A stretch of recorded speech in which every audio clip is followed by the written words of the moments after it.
carta aos Hebreus. Os Hebreus até hoje não sabem quem é o autor. Capítulo 13, apenas o versículo de 8. Eu vou ler a primeira vez, depois quero convidar você a repetir o versículo de novo. Hebreus 13, 8 diz assim: Jesus Cristo é o mesmo ontem e hoje e eternamente. A igreja. Jesus Cristo é o mesmo hoje e eternamente. Amém. Queridos, há momentos que você usa determinadas ferramentas, determinados instrumentos para determinados fins. Se eu quiser falar, já estou com o instrumento aqui que se chama microfone. Se eu quisesse falar, não adiantava eu pegar a guitarra, falar na guitarra, não tem som nenhum. Eu quero tocar, tocar no microfone. A cada coisa que você quer fazer, você precisa de um instrumento. Quer cozinhar, você precisa dos seus instrumentos, panela, fogão, colher e etc. Queridos, como eu falei, a carta aos Hebreus não tem um autor. A finalidade que ela foi escrita foi para os cristãos que estavam espalhados pela face da terra por causa da perseguição. Que perseguição foi essa, pastor? O que aconteceu? Quando o Espírito Santo veio, foi gostoso. O Espírito Santo veio sobre 120, coisa gostosa. Então, vamos ficar todo mundo aqui em Jerusalém, vamos ficar em Jerusalém, que um olha para o outro, um revela o outro, um cura o outro. Tudo porque eu estou ali quietinho, ninguém queria sair de Jerusalém. Porque ele era o centro do poder de Deus. Mas a ordem do poder de Deus não era ficarem reunidos no centro. Era que eles se espalhassem. E nada de se espalhar. E eles ainda tinham mentalidade, visto que eles eram judeus, Jesus Cristo era judeu, então Jesus Cristo veio só para os judeus. E isso não mudou. O que Deus fez? Ele jogou uma bomba, uma perseguição. Israel cristão para tudo quanto é lado. Israel cristão correndo para a Itália, Israel cristão correndo para o outro lado, espalhou o cristão. Só que tem que as perseguições continuaram. Por que as perseguições continuaram? Os cristãos fugiram e continuaram escondidos. Não adiantou nada. Não adiantou nada. Eu mandei a perseguição para vocês espalharem o Evangelho. Espalharam o Evangelho, vocês ficaram o quê? Aí a perseguição, onde eles estavam, a perseguição continuou. E queridos, não foi há pouco tempo não.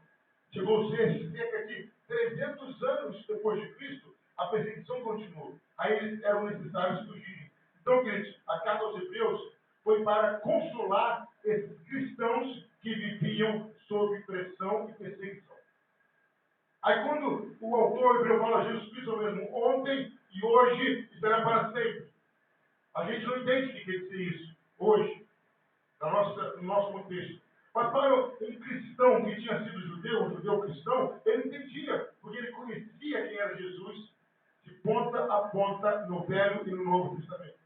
Nessa noite, queridos, eu quero estar falando sobre isso. Jesus, o maior instrumento de Deus.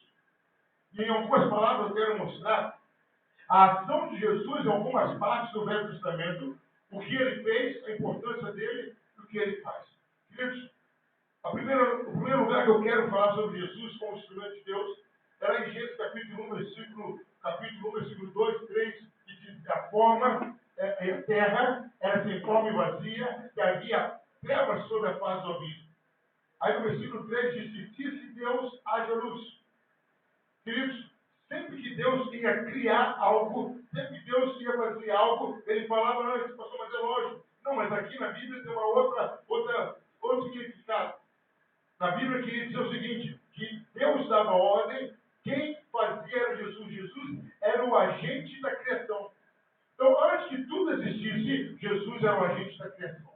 Então, os judeus da carta aos Hebreus sabiam disso, que Jesus era aquele que podia, do nada, fazer todas essas coisas. Jesus era aquele que, ainda que tivesse uma matéria-prima, ele criava algo tão louco que ninguém sabia. Então, quando o autor dos Hebreus fala Jesus é o mesmo ontem, fala, olha, aquele Jesus que do nada fez todas as coisas, ele está com vocês hoje. Então, Jesus, quando não tinha nada, ele criou todas as coisas. Aí diz uma coisa interessante que acontece. Às vezes as pessoas falam de um modo um pouco não conhecido da verdade. Elas falam, o Evangelho começou em Mateus. Já ouviram falar isso? O Evangelho começou em Mateus. Queridos, sob circunstância nenhuma.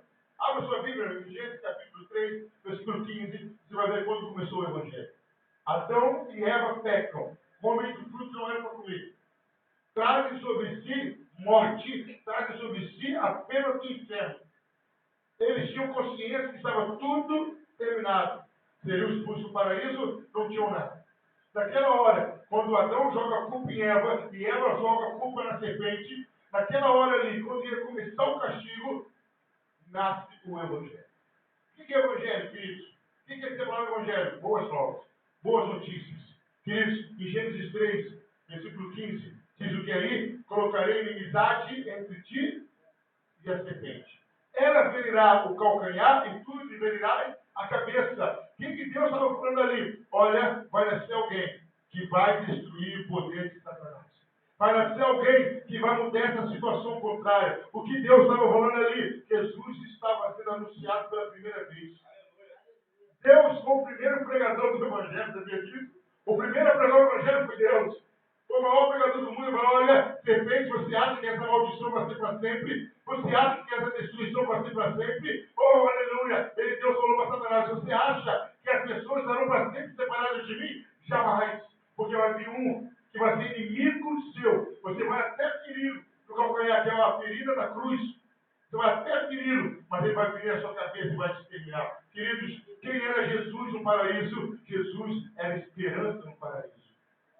Quando o homem não tinha esperança, quando o homem não tinha saída, quando o homem ainda estava com aquele gosto de derrota, de fracasso, Adão ainda estava por receber a maldição. Adão ainda estava por receber a penalidade que vinha sobre ele. Deus levanta, olha que Deus maravilhoso. Antes do castigo, veio a esperança.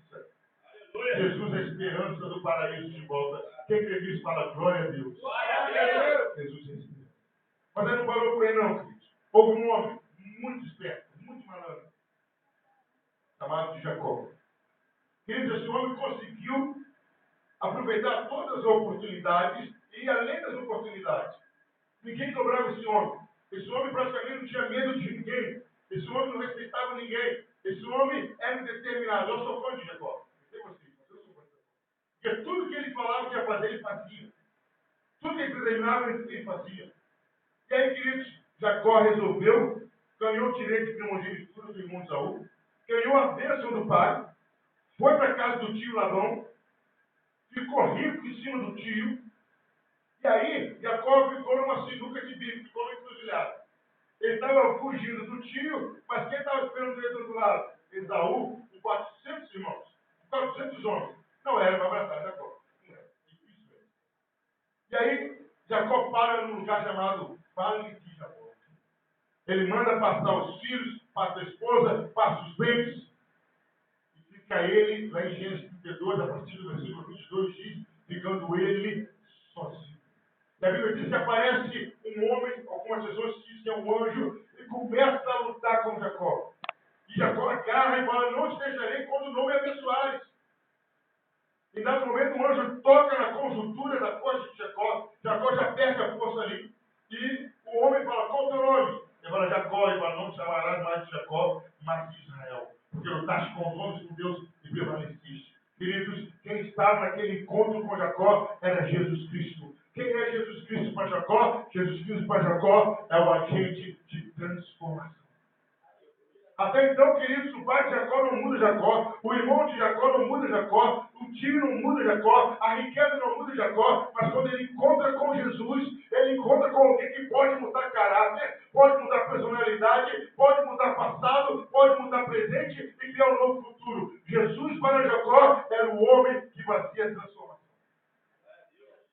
Então, quando lá em Hebreus fala Jesus Cristo é o mesmo ontem e hoje e será para sempre, ele fala: opa, Jesus Cristo é o que cria tudo do nada. Jesus Cristo é aquele que traz esperança quando o paraíso está sendo perdido. Jesus Cristo é aquele que pega um homem que mais dura serviu, mais teimoso e transforma. Faz um ciclo, alguns séculos. Se eu for falar de Jesus em todo o Velho Testamento, pode me dar culto da outra ceia que eu não cantei. Sadraque, Mesaque e Abednego. Sai uma lei. Quando ouvir qualquer tipo de música, vocês devem adorar a estátua do rei Nabucodonosor. Eu quero que vocês tentem visualizar o que eu estou visualizando. Uma multidão de pessoas diante da estátua. Está imaginando? Tocou a trombeta. Todo mundo abaixou, só os 3 ficaram em pé. Só os 3. Toda a multidão curvada, os 3 em pé. E ainda foram alguns fofoqueiros avisar o rei. Não precisava ter avisado, não. Dá para ver que os 3 não ficaram, os 3 não se curvaram. O rei chama Sadraque, Mesaque e Abednego e fala: olha, eu fiquei sabendo que vocês não se curvaram para o Estado. Eu vou tocar de novo, vocês vão se curvar. Aí um dos 3, os 3, sei lá quem foi, só fique sabendo o seguinte: se Deus quiser nos livrar, Ele vai nos livrar. Se Deus não quiser nos livrar por nós, não vai nos livrar. Mas nós não vamos nos encurvar diante da sua estátua. O rei ficou nervoso. A Bíblia diz que o rei mandou aquecer a fornalha 7 vezes mais. Os soldados que foram levar Sadraque, Mesaque e Abednego, a Bíblia diz que eles derreteram pelo calor. Eles jogam os 3 lá dentro. De repente o rei levanta e faz uma pergunta quase que incabível. Ele pergunta: quantos nós jogamos lá? Só olhou para eles. Coitado, o calor está fazendo mal para ele.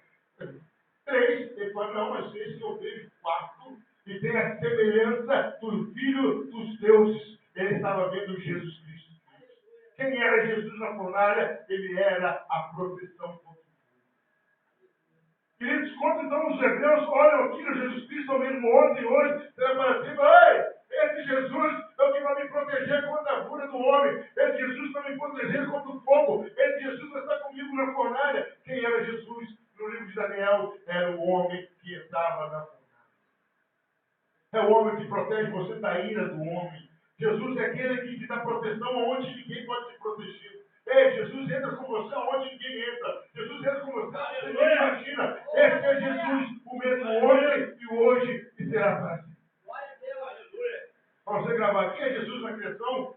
O que faz tudo do nada. Quem é Jesus na criação? O que faz tudo do nada. Quem é Jesus no paraíso? A esperança de ter de volta. Quem é Jesus no paraíso? A esperança de ter de volta. Quem é Jesus no vale de Jaboque? O agente da transformação. Quem é Jesus no vale de Jaboque? O agente da transformação. Agora bem alto, capricha.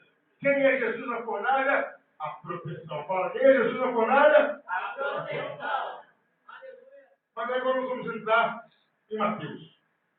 Eu li muita coisa sobre isso, não entrei em Mateus. Jesus jejua 40 dias e 40 noites. O Espírito Santo pega Jesus. Depois um de nós, por favor, ver Deus agora. 40 dias, 40 noites de Jesus, de jejum, vão ver Deus. O Espírito Santo leva Jesus de frente para Satanás. O jejum de 40 dias, 40 noites, vai ver o diabo. Aí Jesus. Aí Satanás fala: está com fome? Você não é filho de Deus?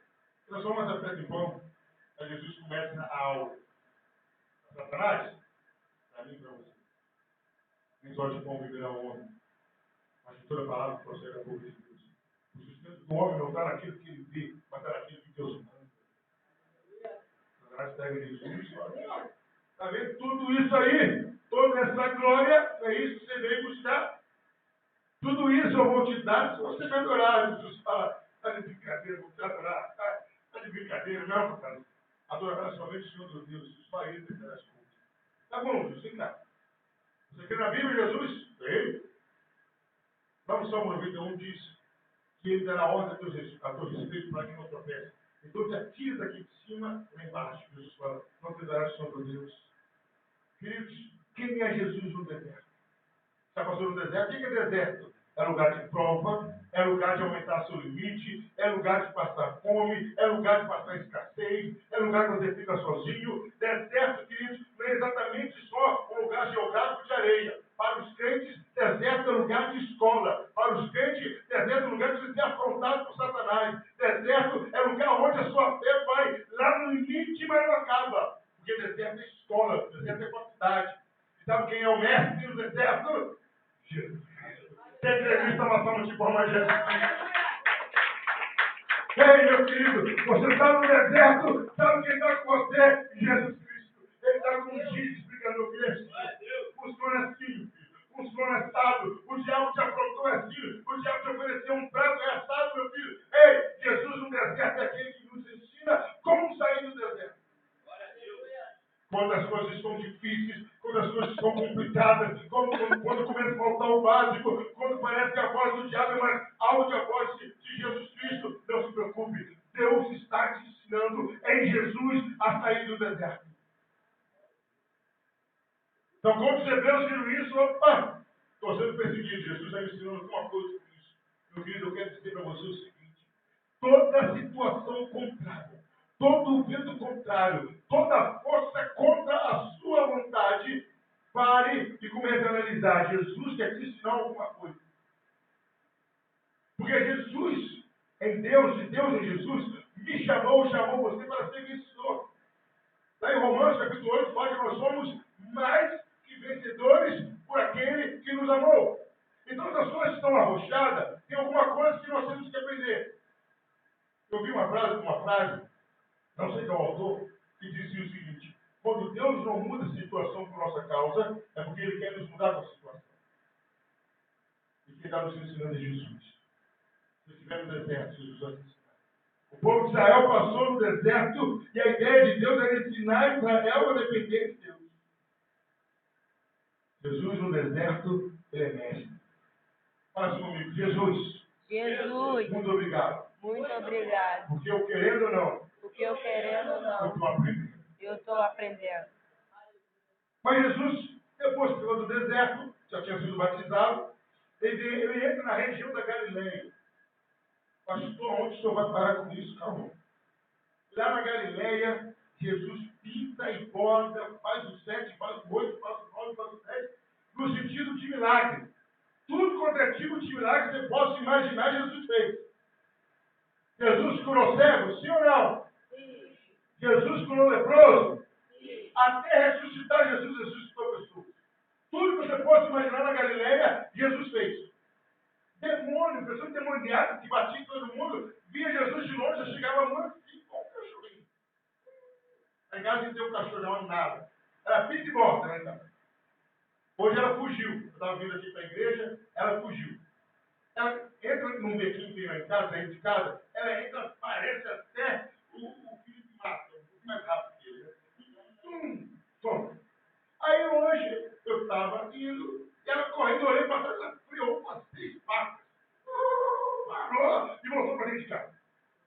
E a endemoniada era mais ou menos assim com Jesus. Eles tentaram engordar, quando via Jesus, já chegava mansinho. Nem levantava a voz para Jesus. E alguns falavam assim: o que a gente tem contigo? Não chegou a nossa hora, Jesus. Fala, meu filho. Quem manda na hora aqui sou eu, não você não. A hora que eu chegar, tem que abaixar a cabeça. Queridos, tudo que precisava ser feito, Jesus fez na Galileia.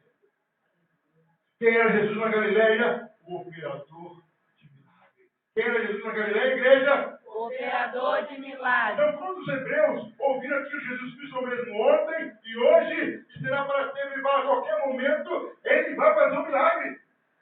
A qualquer momento, ele vai mudar a nossa sorte. A qualquer momento, vai dar uma provisão, uma providência sobrenatural. Então, Jesus é o que faz milagre. Jesus na criação, o que fazia tudo do lado. Jesus no paraíso, o que trazia esperança. Jesus no vaso de abóbora, o que transformava o homem. Jesus na fornalha, o que protegia. Jesus no deserto, o que ensinava. Jesus na Galileia, o que fazia milagre.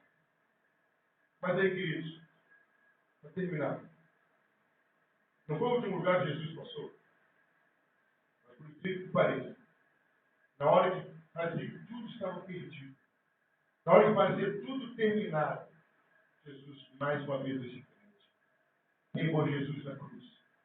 Na hora que os seus apóstolos o abandonaram, na hora que um dos apóstolos traiu, na hora que o outro negou, na hora que Pilatos pintou e botou com a decisão sobre Jesus, aonde aqueles judeus foram contra Jesus, quando ele foi escarnecido na cruz, quando ele foi crucificado, preso na cruz, naquela hora que ele falou: está tudo consumado. Quem foi Jesus na cruz? A minha e a sua prova. Aleluia.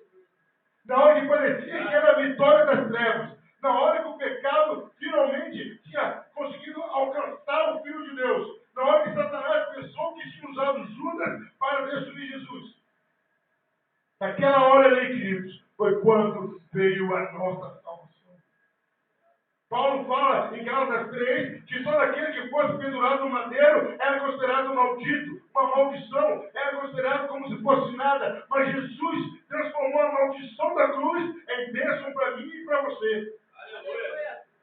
Até na hora da coisa mais difícil da própria vida dele, ele consegue transformar em salvação. Foi quando Jesus morreu que ele abriu as portas para a nossa vida. Foi quando ele morreu que ele trouxe o pecado, perdão para os nossos pecados. Foi quando ele morreu que ele venceu Satanás. Foi ali na cruz, queridos, que nós fomos salvos por Jesus Cristo. Foi ali que ele ganhou a nossa salvação. E agora sabe como funciona? A salvação é de graça. Repita comigo, a salvação. Mais alto. A salvação é de graça. Jesus comprou para mim. É esse Jesus que é o instrumento de Deus. É esse Jesus que faz revolução em todas as vidas. Meu querido, eu não sei qual estado você se encontra hoje. Eu não sei se as coisas estão como a terra em forma vazia. Você não tem mais nada na sua vida. Eu quero dizer para você que desse nada. Quero dizer para você que esse nada que você acha que é a sua vida, ele pode fazer tudo novo. Talvez você já tenha uma vida boa. Talvez você já viveu no paraíso e acha que agora acabou o paraíso. Eu quero dizer para você que de dentro do paraíso levanta a esperança que é Jesus Cristo. Não tem nada perdido na sua vida. Mas, pastor, eu sou uma pessoa difícil. Pastor, eu sou turrão. Pastor, eu sou queixo duro. Eu não levo desaforo para casa. Pastor, parece que era Gabriela. Eu nasci assim, eu cresci assim, vou morrer assim. Ei, meu querido, de repente está na hora de você entrar no vale de Jaboque para conhecer o Jesus Cristo que transforma a vida. Pastor, eu estou na fornalha. Pastor, estou precisando de proteção. É ataque de todos os lados. Todo mundo me ataca. Eu estou me sentindo sozinho. Não se preocupe. Você está na fornalha, Jesus está com você. Não, pastor, olha, eu estou no deserto. As coisas estão feias na minha vida financeira, no meu casamento, na minha saúde, na minha vida espiritual. O negócio está feio. Ei, meu querido, se prepare. Jesus já está com os giz na mão te ensinando qual é o caminho que sai do deserto. Jesus quer ser o seu mestre. Talvez o filho está na Galileia, está precisando de um milagre urgente. Quer dizer para você que qualquer que seja um milagre, esse nosso Jesus pode e quer fazer na sua vida. Aleluia! Mas talvez ele está na cruz. Ponto final. Não tem mais o que fazer. Não tem mais saída, não tem mais solução. Mas sempre que chega o ponto final do homem, é onde Jesus começa uma nova parada, uma nova história, um novo começo. Eu quero dizer para você, meu querido, não importa a sua situação, qualquer que seja a sua situação, sabe qual é a solução? Jesus Cristo. Pastor, eu sou crente, estou precisando de um fortalecimento, Jesus. Pastor, eu estou cercado, Jesus. Pastor, eu não sou crente, estou precisando de uma saída, Jesus. Jesus ainda é o instrumento de Deus para a solução de todos os seus problemas. Abaixe sua cabeça, meu querido, feche seus olhos.